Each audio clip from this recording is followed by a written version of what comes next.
What is up, people? Van from Vaniverse Gaming Channel here with another video on Conan Exiles. In today's video, I'm going to cover the 6 different religions of Conan Exiles, and I'm going to rank them from worst to best on which ones that I would choose to pick up. And this is based on my opinion, but I have several factors I'm going to rank them on. Before that, I want to give you guys some tips about altars, how to place them, etc.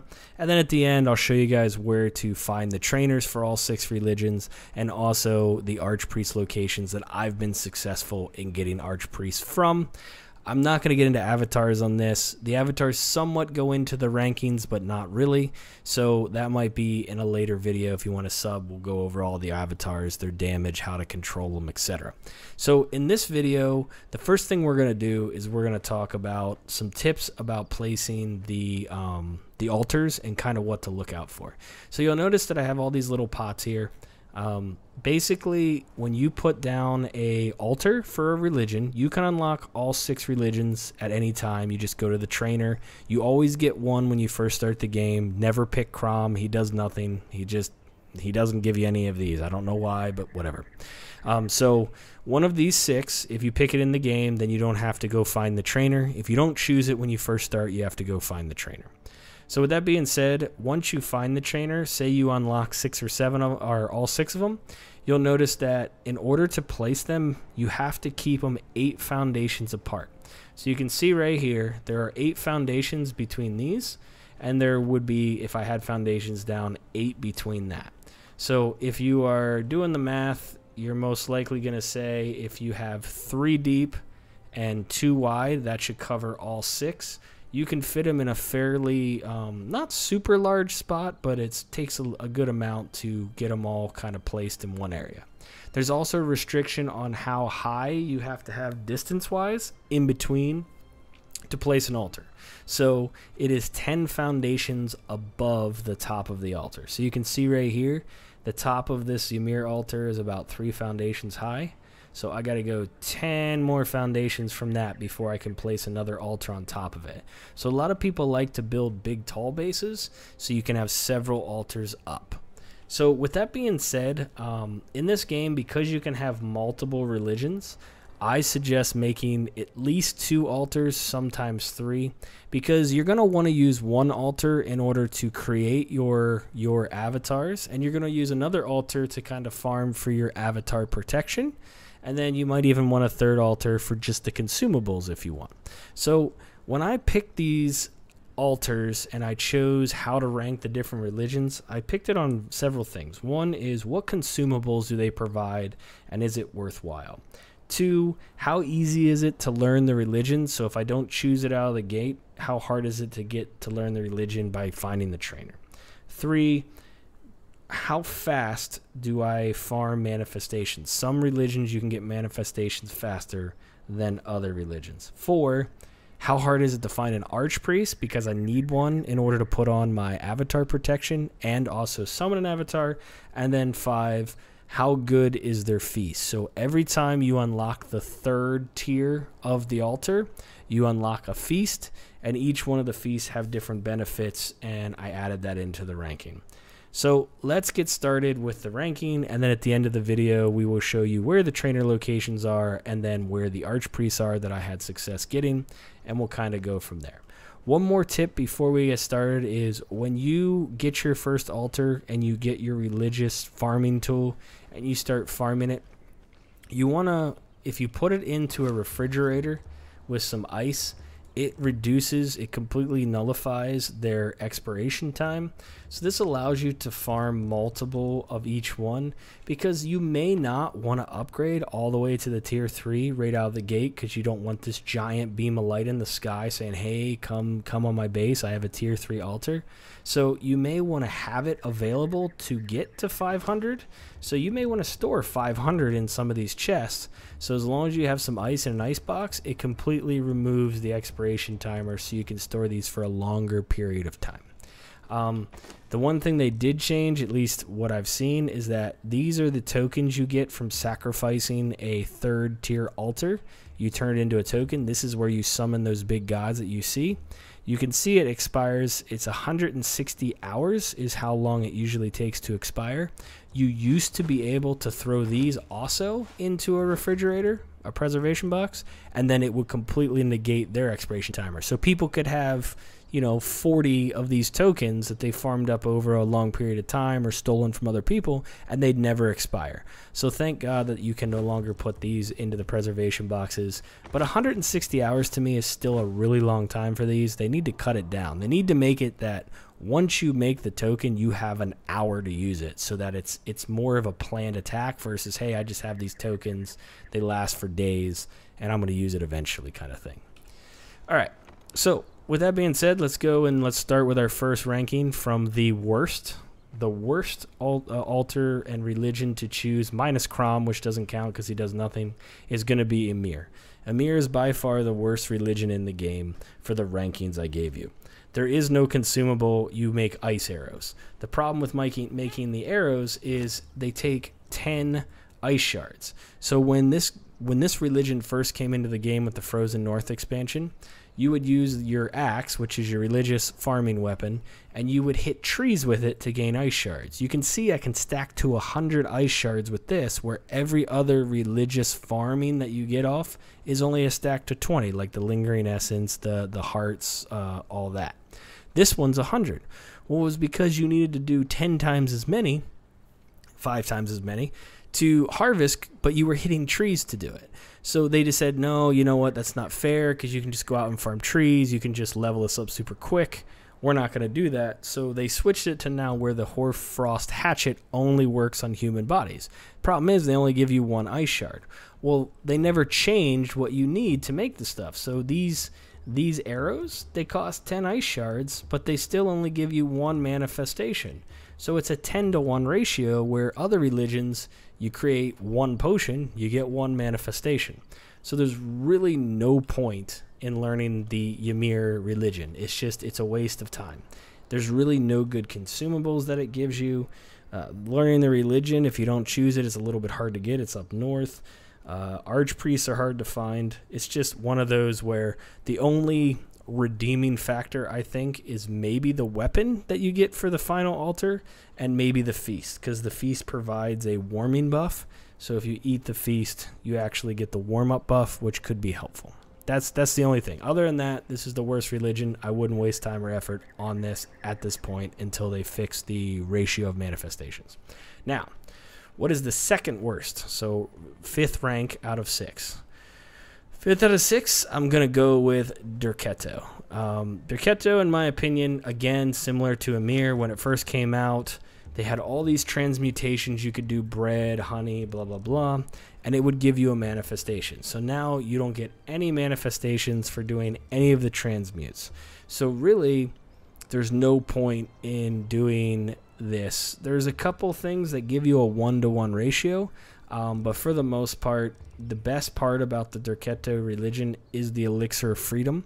The Elixir of Freedom, if you drink it, it actually removes cripple effect, which is nice in PvP, or if you get shot in the leg by an archer. So having a tier 1 altar just to have some Elixirs of Freedom around isn't horrible, but it's, again, you know, the Archpriest was extremely hard to get when the first came out. So what was happening is you'd farm up 500 manifestations in a matter of minutes, and then you couldn't get an Archpriest because they only came during a purge, and the purge was broken. So now they added Archpriests in, but then they removed the ability to really farm manifestations like you could before. Learning the religion's not hard. You go to the jungle, and the feast is mediocre. It heals you 70 instead of 60, but at the same time, it doesn't have the same buffs, in my opinion, that some of the other feasts do for the other religions. So bottom line, Derketo, if you want to have just a tier 1 altar to farm some potions of freedom, go for it. Otherwise, I would say this is probably ranked number 5 out of 6. So 4th and 3rd spot is kind of a tie, in my opinion. The only difference to me, I feel, is the food. That's really the deciding factor. I think either one of these could go both ways. I personally would keep 2 or 3 altars, so you may want to have one of these 2. So in the 4th spot out of 6 is going to be Mitra. The reason why Mitra got 4th is because Ambrosia, as it does heal you 60 health, which is good, it doesn't give you any food or drink. So the other one, which is Yog meat, when you eat Yog meat, you gain 76 food and 26 water. With this, you don't gain that. You just get the 60 health. With the Yog meat, you get the 60 health. So that's why I rank this one kind of below Yog, because having the ability to consume meat and gain water and food and healing is great, especially if you're up in the frozen north and you don't want to drink water to cool you down, or you don't want to drink alcohol because you don't have any made. It's kind of nice to have a food that does all of it, and that's why this kind of falls a little bit short with the Ambrosia. As for where to learn the religion, it's a very easy one to get. The Archpriest is a little bit harder to get. There's 2 locations where you can farm it. I feel like it's one of the more common ones, but not as common as some of the others. And the Feast is pretty good. It's on the same level as Set and Yog, where it heals you for 60 health, but it also instantaneously refreshes your stamina. So it's really nice to have, especially if you're in a fight and you accidentally ran out of stamina because you can click the Feast, get the heal, and also get a huge stamina regen, which goes really, really fast. Other than that, there are some 1-to-1 ratios on making, for manifestations, which is nice. And Mitra is one of the first religions that we're going to talk about where you can gain manifestations for making something that does not require a lingering essence, which is from their harvesting tool. So once you upgrade to the 3rd tier, you can make these statues of guidance.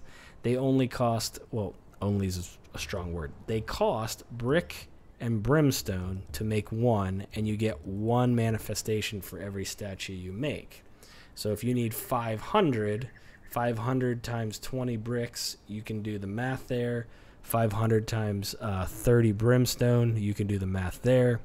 But it's easy. If you're a farm build, you put on an encumbered spec, you go out and you just harvest a bunch of brimstone, you harvest a bunch of stone, you might be able to get those manifestations a lot quicker than going around and trying to kill 500 actual humans and then harvesting them that way. So it does provide you with that ability. So let's talk about the 3rd spot. I already kind of mentioned it. That's going to be Yog. Yog came in as number 3 of 6. The reason why Yog beat out Mitra, as I discussed, is this purified flesh, because not only does it give you the heal that the Ambrosia does, but it also gives you the additional food and water. Farming bone is a big deal for Pit of Yog, so that can be cumbersome sometimes. It just depends. If you kill in a lot of the Dafari camps, they have chests that are filled with bone, which is good. And then if you use just a regular pick on an animal, or you're going to get some bone that way. On skeletons, you can get a lot of bone, or putrid meat, I think, putrid flesh or bone. But say you get a star metal pick, you throw an extra harvest on it, and you go and you slaughter some skeletons, hit them once, you might get 25-30 bone per hit. So it might make it worthwhile for that respect. And also there's a ton of Dafari camps that have chests of bone, so it's not as bad as it sounds to farm the bone. When it comes to learning the religion, this is the easiest religion to learn. It's like the first one that you can get. It's real close to the Nubia River. And archpriests are pretty easy to find. There are a lot of Yog camps that have archpriests. So just having the archpriest, the trainer, it makes it probably one of the top religions to do. That's why it's in the top 3. Also, if we talk about the avatar, it's one of the 2 flying avatars to attack bases that are not on the ground. I said avatars wouldn't really go into this ranking, but that's an added bonus. And then lastly, similar to the Mitra, you can make something on here that does not require you to need to farm the actual unblemished human flesh. So here's the tier 3 altar here. There are these skeleton decorations. They require bone and stone. So like I told you, 40 bone, you need 500 times 40. That's a lot of bone. and then 500 times 100 stone, which is really easy to get. So that's probably why this one's going to be a toughie, is because of all the bone you need. But like I said, if you run around with a pick and you do some Dafari camps, you might be able to get those 500 manifestations rather quickly. So that is the Yogg. So who comes in number 2 and who comes in number 1? So is Set number 1 or is Jebel Sog number 1? So the answer to that question is Jebel Sog is number 2. So Jebel Sog is one of the hard, well, let me phrase it. Jebel Sog is the hardest religion to learn. You actually have to defeat an endgame dungeon, and you have to kill the boss, and you have to eat a piece of flesh in order to learn this religion. So theoretically, this one could be in the 3rd spot, and Yogg could be number 2. But Jebel Sog has probably the best feast in the game, in my opinion. It basically can give you 160 health. It gives you water breathing, which is kind of pointless, but you heal 160 health versus 60 that the other religions feast do. So just the feast alone almost makes it amazing. It's probably the best heal in the game I've ever seen. So just keep that in mind. Also, this gives you a hunter potion, which is really nice because it provides you, I believe it's +8 to your accuracy. I'm pretty sure, I think it's +8 accuracy if you have one of these hunter potions. And then also you get these Night Eye potions, which is a 1-to-1 conversion to your Sacred Blood and water-filled flask, which is really easy to get. And it lets you see at night, which is actually quite beneficial, especially if you're in the frozen north. If you're down in the desert, nighttime's not that bad, but when you're up north in the frozen, it's really dark. So having those night sight potions is extremely, extremely helpful. So just having, especially if you want to do an archer build, there's some pretty cool archer builds now. So having the ability to have an archer potion to increase your accuracy, have the Night Eye potion, the fact that it is probably the strongest avatar in the game, especially as a flying avatar, like its speed, its damage, etc. It's pretty good. Now, learning the religion is the hardest, so that gives it kind of a negative.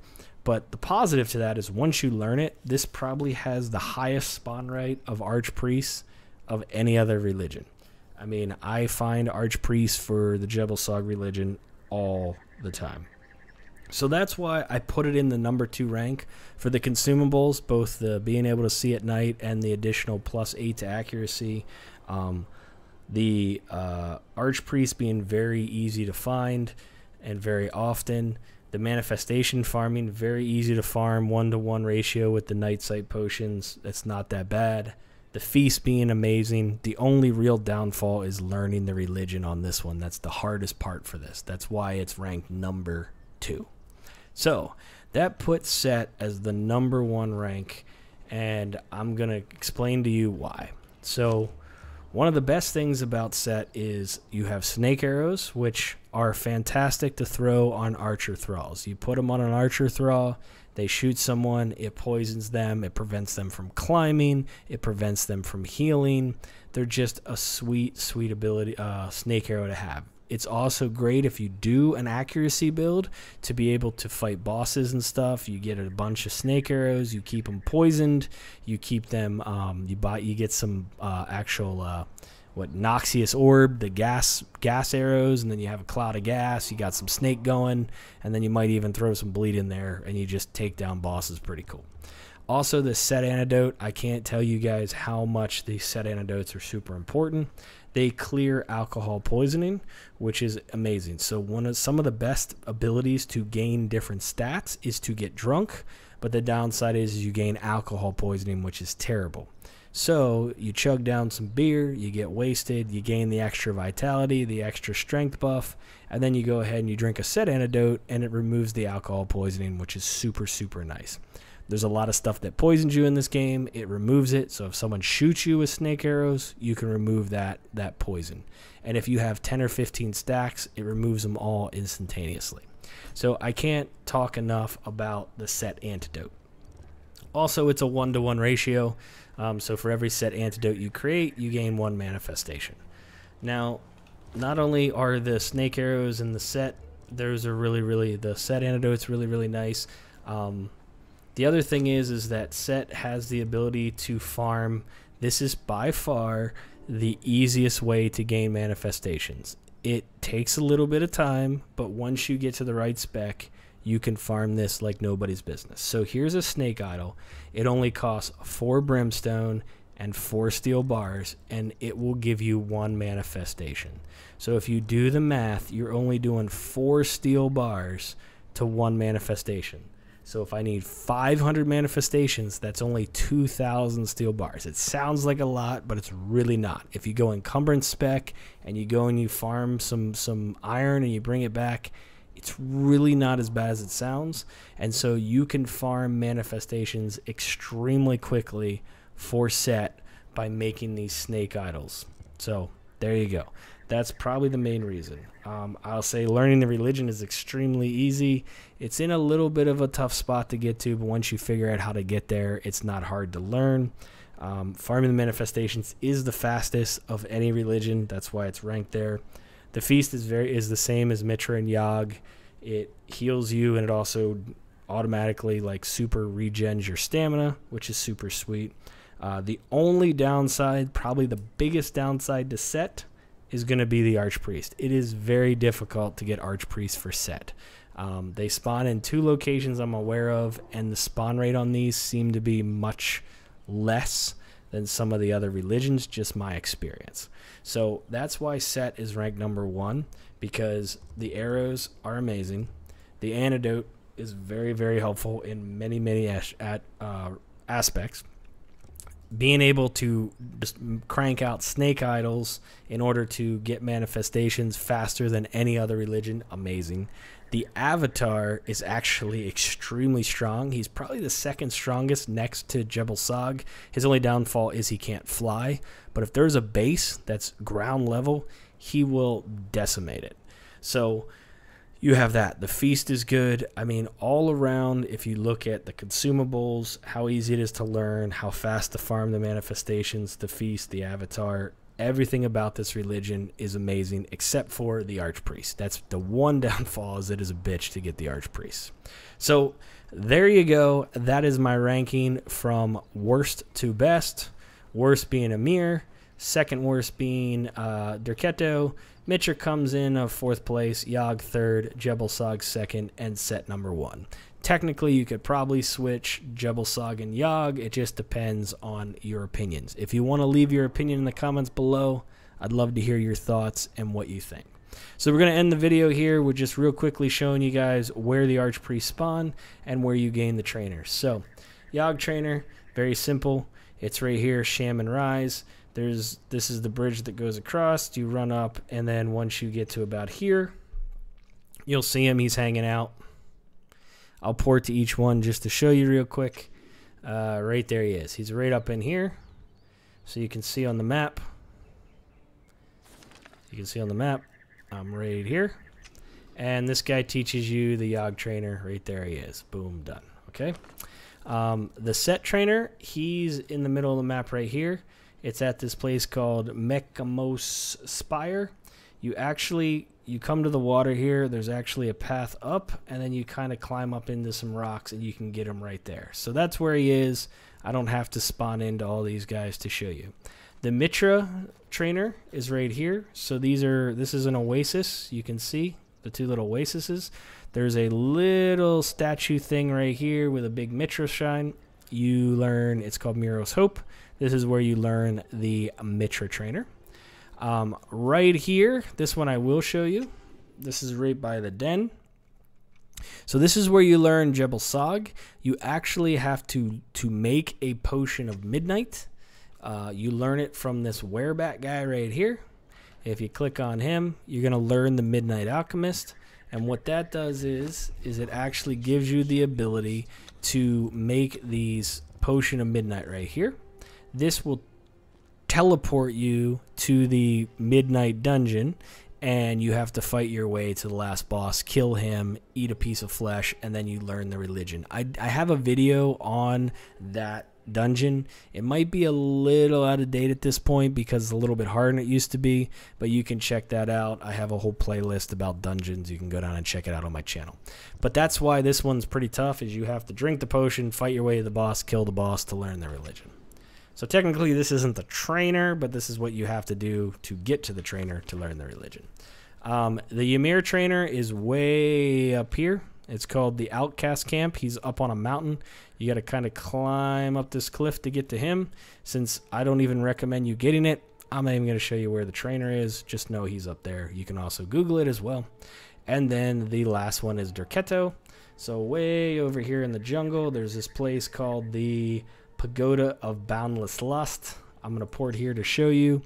There are a lot of NPCs around here, so my suggestion is you just climb up the backside here. So I'm at the bottom. This is it right here. You can just climb right up there. She's standing up in there. You click on her, you learn the religion, and then you bail out.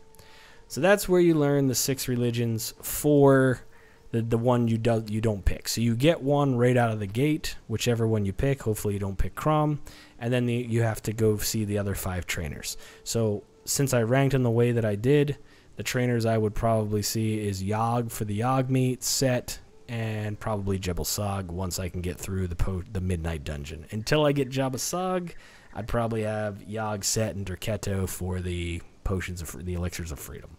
So now let's talk about the Archpriest locations. Now, I didn't list every single one. I only listed ones where I've been successful getting an Archpriest. And so let's talk about Amir first, get that one out of the way. Right up here in New Asgard, there's going to be an Archpriest right at this back hut. If I zoom in, you can see there's some huts right there. Right here is an altar. You can do it there. And then in between these 3 towers, right on this little spot, there's an altar. Those are the 2 places I've grabbed an Archpriest for Ymir in the past. For Jebel Sog, he's in the den right here. Here's the den. There's a little camp right over here. And here, there's where the Archpriest spawn. Now, I can tell you that I've gotten more Archpriests for Jebel Sog than I have any other religion. Like, they're always there. So I guess they compensate for you have to work so hard to learn the religion that they just give you Archpriests for free. Don't know, but that's what that is. Set spawns right here in Set City. This is called the Temple Quarter. I did a video on this just the other day on looting the chests. There's an iron chest right behind the Set altar where the Archpriest can spawn. Now, as I said, I have camped this guy many a times, and I've gotten where I've killed it 10, 15, 20, 30, 40, 50 times and never gotten an Archpriest. So it's really quite a pain to get him. The other one I'm going to show you is Yogge. So right in here, this is called the Summoning Place. The summoning place right dead smack in the middle, there's going to be a giant altar that looks like the big skull that you saw back at my camp here. So I'll just pop back here so you can see it. And in that camp, there's going to be an Archpriest. I've pulled several Archpriests out of that location. It looks like that thing right there. And there's going to be a priest guy on the stairs right below it. And then this one right here, this is where you can pick up a Mitra Archpriest. This is called Mitra Serenity. This is the sinkhole where the bone dragon is, and this is called the arena. It's right here. There's a little patch of grass right there. I'll zoom out, and there's a couple guys blocking him. He's right there. And then over here, right by the Pagoda of Boundless Lust, there are a couple little camps around. They have bonfires. The Archpriest will spawn in those bonfire locations. Now, the one other location that I'm listing is the Black Galleon. I'm gonna just port here to show you. On the bottom floor of the Black Galleon, one of 3 different priests can spawn. It can either be Set, it can be Mitra, and or it can be Yogge, but it isn't necessarily going to be an Archpriest. So you can see I'm on the boat right now. If I come way down to the bottom, boom, he's right here. So in this spot right here, this is currently a Set High Priest. So if I were to kill him, a Mitra Priest could spawn here, either a regular, a high, or an arch, or a Yogge, or a Set. So this boat though is pretty heavily camped. There's a lot of thralls here that people come to get. So I don't usually come here to get my my priests and whatnot. So there you go. I believe that's all we're going to cover in this video. I hope this video is helpful in choosing what religion to pick. As I said, I'd love to hear your comments. I feel like everyone would agree about Amir, probably Derketo, but there's probably some argument between Mitra, Yogge, and Jebel Sog, and maybe even Set as #1. Again, I didn't really keep the avatar as the main reason on why I picked these. It was some of the other criteria. But if you throw the avatar in as well, Jebel Sog and Set, I still feel are #1 and 2 in whatever order you want to put them. So this is Van from the Vaniverse Gaming Channel. I appreciate you guys watching. Stay tuned for some of my other videos. I got a lot coming out. And yeah, hope you guys enjoyed. Cheers and peace out.